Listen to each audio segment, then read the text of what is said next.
Hello and welcome to I Can't Believe It's Not the Mouse, the podcast all about animation not made by the mouse. I'm your host, Octaviano, and I just want to point out that this week I am doing a movie that is essentially a follow-up to the last video that I did. You don't have to go watch that video to understand what I'm talking about, but for the most part, this is the first time in a while, if not ever, where I feel like one video led into another.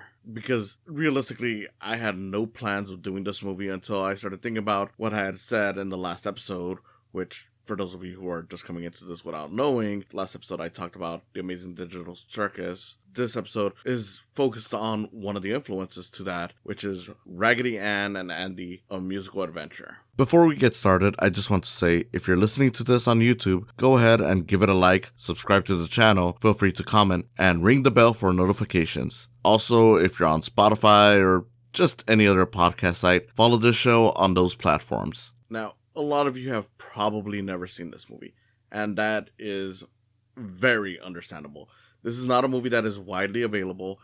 You could technically find it on YouTube fairly easily. That's what I did, and I just want to give a shout out to, I believe his name is Garrett Gilchrist. If I got that wrong, I do apologize. But basically, this guy essentially restored this movie that I wouldn't say has ever been lost, but it's never been really available for a lot of people to watch.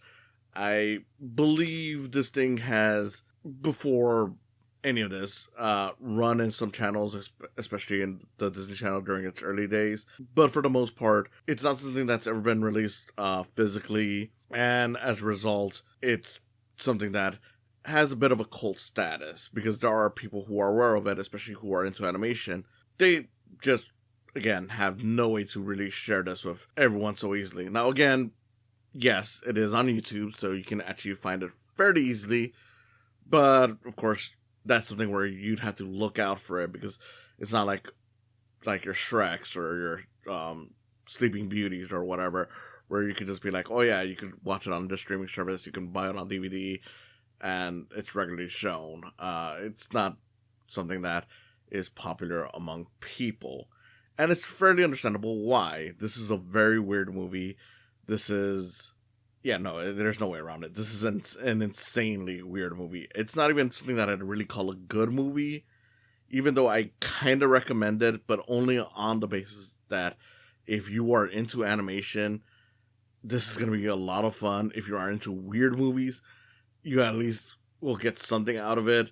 Even if you're not into it, you'll probably remember it just because it is such a bizarre movie to talk about. This was directed by Richard Williams. If that name doesn't sound familiar to you, he was probably most famous for providing the animation for Who Framed Roger Rabbit. He did a bunch of jobs just because he was trying to fund what essentially was going to be his magnum opus, The Thief and the Cobbler, which is a movie I've never talked about on here. I think I've mentioned it here and there, but never fully talked about it. For the most part, that's a whole other story, but it's a pretty amazing movie, more so for the animation than the actual story. But I do think that one's at least a little more interesting than this one in that regard. But still, this is a movie that he essentially made to get funding for that movie. And I gotta be honest, for a movie that essentially just existed as a paycheck, it is much more interesting than most paycheck movies. Because, a lot of those are often just like, okay, let's do the safest, most generic kind of story. This is truly something bizarre. This is a movie that essentially feels like it's the earliest version that I can think of Toy Story. In terms of, this movie came out in the 70s, and the whole basis of it is that Raggedy Ann and Andy are, of course, actual toys. There's other toys in the playroom. They're owned by this little girl who's played by Richard Williams' daughter. That part of the movie is live action whenever you see the little girl. But when it comes to the toys themselves moving, that's all animated. And she gets a new toy, this French doll named Babette, who essentially gets kidnapped by a pirate that was inside of a little globe that she had, like a snow globe, because the pirate captain is in love with her, and he takes her out of the bedroom. As a result, Raggedy Ann and Andy decide that they had to go rescue her, so they had to leave the bedroom, which is dangerous because they're toys, and shit happens. I am only barely joking when I say shit happens, because this movie just kind of goes all over the place. There's a whole thing with this greedy monster. I called it the Gloop, but it's called the Greedy. I don't know, maybe Gloop was the name of the one from The Amazing Digital Circus. I don't know. Point being is that the character's name is the Greedy, and it's like this whole monster made up of sweets, chocolates, and all this stuff, who just wants his sweetheart, as he puts it, and he sings about it, and it's a very trippy sequence. They encounter people who just want to do practical jokes on them because their king only grows in size when he laughs, but he's always very tiny. He almost looks like one of the trolls from like the DreamWorks troll movies, which is funny to me because those are supposed to be based on troll dolls, but the redesigns they did looks more like the troll, like the little king from this movie. And that's pretty much what it is. Like, there's a whole thing where they meet this camel who constantly has visions of other camels roaming around, and he's like this old forgotten toy, but they befriend him, and I don't know, man. It's a weird movie. I mean, it takes nearly 30 minutes for them to actually get the plot going, and this is a movie that only lasts for like an hour and 20 minutes or so, not including the credits. So it's already very bizarre because it's like taking its sweet ass time to get to whatever it's doing, but that's because there's always singing.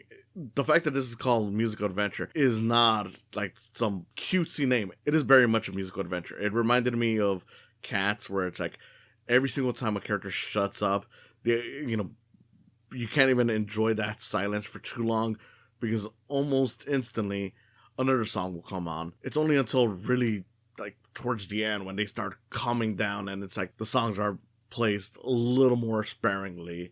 But for like the first almost 50 minutes or so, it's like it's constantly song. And it's just annoying. Because, okay, in fairness, the songs aren't bad. But it does get to a point where it's like, man, what the fuck are they doing? They're just singing and singing. They're talking about how, Andy is all like, oh, I'm not a girl's toy, I'm a boy, even though he's clearly a girl's toy, and they're going all off, and I don't know, it's just all this stuff that's going on with this movie, and a lot of it just feels like, what is even the point in this? I genuinely cannot tell you what the point in any of this is. But again, the story eventually does pick up, and you eventually get like, okay, well, this is what it was all building up to. I will say the twist towards the end, and I'm not even gonna bother hiding it, even though again, a lot of you have probably never watched it. If you were really that interested in not being spoiled, I would recommend just stopping the video here, going off and looking up Raggedy Ann and Andy, A Musical Adventure. You're gonna find the whole movie on YouTube, trust me. But if it doesn't matter to you, the big twist towards the end is that Babette, the French doll that was kidnapped, ended up overtaking the captain's ship, pretty much causing a mutiny. So he's like, locked up in the brig, and she's like the new captain because she wants to go back to France, and that's kind of hinted at the beginning. So it's like, okay, that's kind of an interesting twist, but it's like so much of the movie is just dragging itself out just to get there. I just did not care, and yet I didn't really hate it. This is not a movie that is new to me. I have seen it before, but the last time I saw it was maybe 15 or so years ago. It's been a long time. I remember hearing about it back like around 2009, 2010. So it's definitely been a long time since I saw this movie. Even then, I was like, okay, this is still a worthwhile movie to watch because of the animation. And it's because of that I truly do understand why some animation fans love the hell out of this movie. I don't agree with them. I don't think it's, it's a top tier animation. I don't think it's something that I would say like, hey, you have to watch this right away. But I will say that if you are into animation, and I don't mean just like, oh, you like cartoons, like you actually like the way things move, you actually think about the way the characters are designed, you think about just the coloring and all that stuff, like you can appreciate the details of animation, you will find value in this movie. Whether it's just being mesmerized by the animation or just getting inspiration from the way everything is done.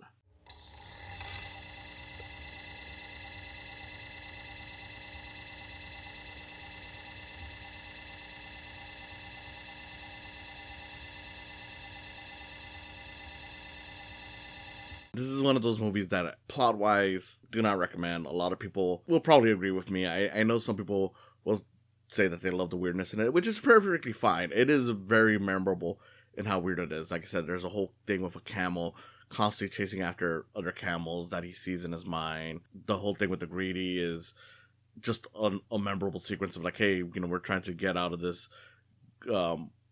candy monster, but the monster just keeps on trying to drag us back because he wants Raggedy Ann's candy heart, whatever. But for me, it's definitely something where it's like, it does make it a struggle to get through, and if you're not into animation, like you don't really think too much about the way things are done, like the details, you're probably going to be better off skipping it, just because I'll admit, among the movies that I have watched for this show, this was one of the hardest ones to get through properly, just because towards the end, I want to say right after they encounter the king that laughs, that grows when he laughs, I started nodding off. And that could be just me being tired and whatnot. I'm not going to rule that out. But at the same time, the fact that I was constantly just falling asleep and had to essentially play back those last 20 minutes of the movie at least 3 times just so I could properly watch it all the way through really emphasized to me that, like, yeah, I am kind of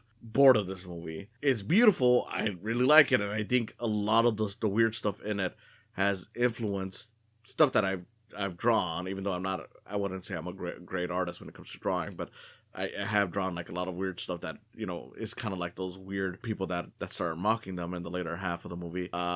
It's a very beautiful movie to watch. Like the way the characters move, the fluidity of it, just the overall designs is amazing. Some of it is creepy. There's a whole thing early on where you see like the different toys in the room, and among them there's these like little twin girl dolls who always sing every time they pop up, and they're always just like, oh, Raggedy Ann, what are you doing? Raggedy Ann, what are you doing? Oh, this thing happened. And they always creep me out. So I cannot pretend that, it's all just cute and amazing. It's definitely nightmare fuel. And I will say this much. If you must watch this and you're not a big animation fan, maybe watch it with weed or something else on hand, like something that makes you not sober, and you might get something out of it, because there are some weird ass visuals in this, and there's some weird ass choices with the characters that I imagine people watching this will have fun with it if they're not sober. Still, it is a masterclass of animation. If you show this to someone who's trying to get into hand-drawn animation, they'd probably get a whole lot of ideas just by what they say, whether it's by trying to recreate it or just build off of it. Richard Williams was definitely one of the greats when it came to animating stuff, and you can see it on full display here, which is amazing. The fact that even when he was just cashing in, he gave it 100% is admirable. I'm not gonna lie, it's admirable, to a point that I'm like, it is nice that someone has restored it, and again, shout out to Garrett Gilchrist, I hope I got that right. But I will say that as an animation fan, I would love to see Criterion or one of those DVD labels that focuses on releasing stuff that just does not get a lot of attention or love, would take this and just properly release it, because I do feel like this is something that for animation fans, you should probably consider watching it, just to see the amount of detail and effort that went into this bizarre movie. And I really can't pretend that I don't see the appeal for those who are more into it. I mean, it's very much like how I feel about Transformers the movie, where it's like, yeah, it's very much a mess. It's very much kind of all over the place, and under normal circumstances, this is probably not a movie that I would ever recommend to anyone, but given the mixture of what it offers, it almost feels like it's mandatory, and it's just much more interesting. I'm personally, I am much more of a fan of Transformers the movie, because it's something that is much more deep and personal to me, but I feel like the way I feel like about that would be how some of the people who love this movie probably feel about this. So I totally get it. It is, I mean, at its worst, it's just a bad movie. It's pretty much a movie that is just random. Things are just kind of happening, and it probably goes on a little too long just because things are just being dragged around. But when it shines, it's definitely well worth it. Again, just the animation on any of the characters is amazing. Just seeing the way they move, the coloring. There's a very, I don't want to say trashy look to it, but I don't know, like, since it's, this is a movie from the 70s, so like the way the colors and the designs kind of mesh, it's almost like as cutesy as it is, and it's clearly something that you could easily imagine putting on for a kid with no knowledge of what it has, but the way it looks like at times feels like something that was made more for adults. Like it almost reminds me of stuff like Heavy Metal or Fritz the Cat, or I don't know, like the way the designs and the coloring, comes together. It just feels like this almost feels like something that should be watched by older viewers. But it isn't. It's, of course, just something that was intended to be a kid's movie. And for the most part, you can see how a kid might like this, even if it's weird. That stuff, of course, will traumatize a kid. But in the same way that something like Pink Elephants from Dumbo would traumatize a kid. Not so much like a horror movie or anything like that. It's just one long bizarre trip. And for those who are curious, I would say watch it. If you're an animation fan, watch it. If you're at all curious by anything I've said, look up some clips and see if it grabs your curiosity. You'll probably enjoy it. If you're, of course, not sober, you can definitely enjoy it. But if somehow you don't land on any of those, you can skip it. I'm not going to pretend that it's a great movie, because it does have a lot of flaws in the story, or lack thereof.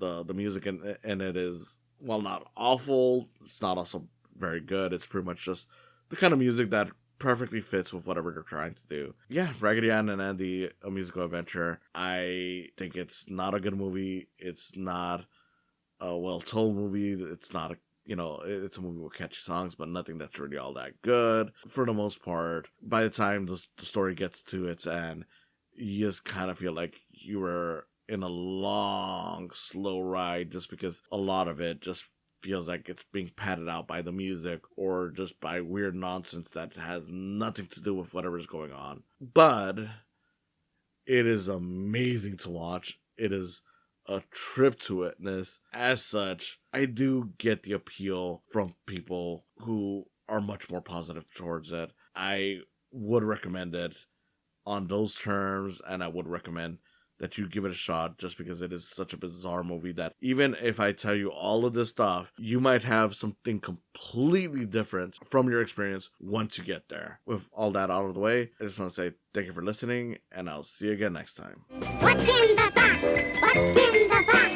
Gotta find out what's in the box. Thanks for stopping by. Go ahead and follow this channel. Subscribe, like, and comment. Ring the bell for notifications. Go ahead and also follow my podcast, and give some love to my Patreon account while you're at it. It's www.patreon.com/saicams. Again, thanks for stopping by, and I hope you come back for more in the future.